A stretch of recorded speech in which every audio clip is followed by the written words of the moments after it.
Guys, kakabsat, kararating lang namin ni Papa Raul. Bumili kami ng tubig sa labasan.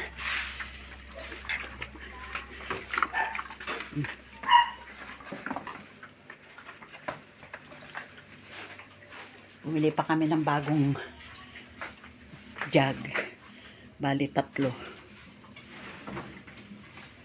Tapos nakabili ako ng sibuyas. 50, isang balot. Isa lang sana. Sabi ni Papa Raul, 2 na raw. Kaya yan. Alisin ko sa plastic para makasingaw. Hi guys, hi kakabsat. Binigay ito nila Aiza. May pancit. Pizza pie. May pichi-pichi pa. Ayan. Pancit. Ay anak.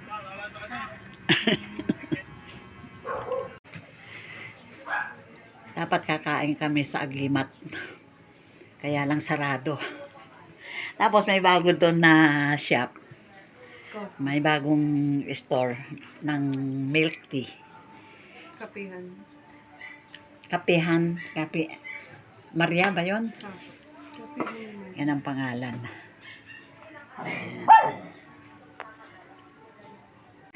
Hi guys, hi kakabsat. Good morning. Kagigising ko lang. Kasi madaling araw na ako nakatulog. Ewan ko nga pa. Ito. Dumating si Papa Raul. Sabi niya, may nabili akong gulay. Sabit ko na lang dito sa grills ng bintana. Kaya ito. Bulaklak ng kalabasa. May patani. Saka ito. Talbos din ng kalabasa. Ayan. Lutuin ko yan ngayon. Na ang gulay. Ayan na siya. Ang isinahog ko ay yung tira namin nung isang gabi na bili saka salted flying fish. Ayan. Yan ang sinahog ko. Ang bango. Ang sarap pati. Mamaya na kami kakain. Hintayin ko pa si Papa Raul. Kasi 12 daw siya uuwi. Wala pa yatang 11. Kaya, ayan. Guys, kakabsat, katatapos ko maglaba. Nag-order lang ako sa online ng tanghalian namin. Ito, may sotanghon. Kakainin ko na yan kasi nagutom ako. Ayan pa, nakabalot pa. Kaldereta sa kamunggo. Ayan ang aking nilabhan. Yung nasa ibabaw, basahan yan. Good morning guys. Good morning kakabsat. Passport pa lang. Ayan.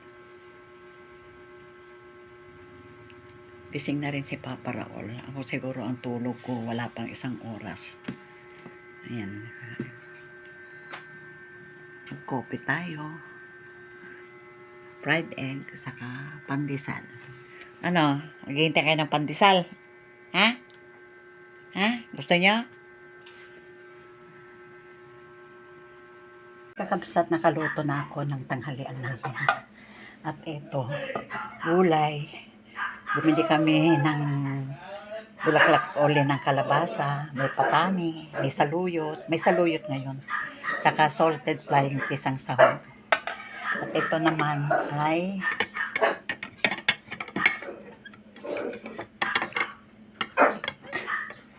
yan naman ay adobo. Ayan.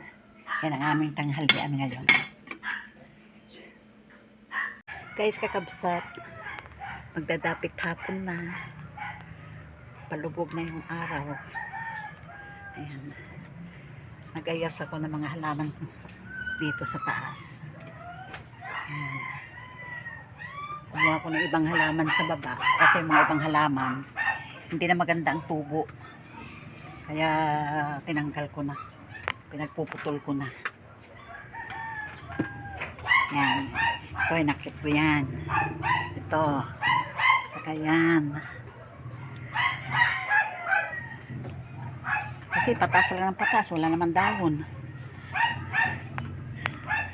Ayan.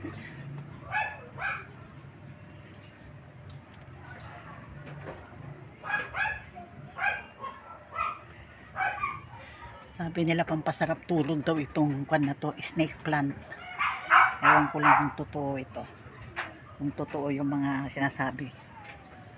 Yung mga nasa YouTube. Hindi ko alam kung totoo. Paano guys, kakabsat? Hanggang dito na lang.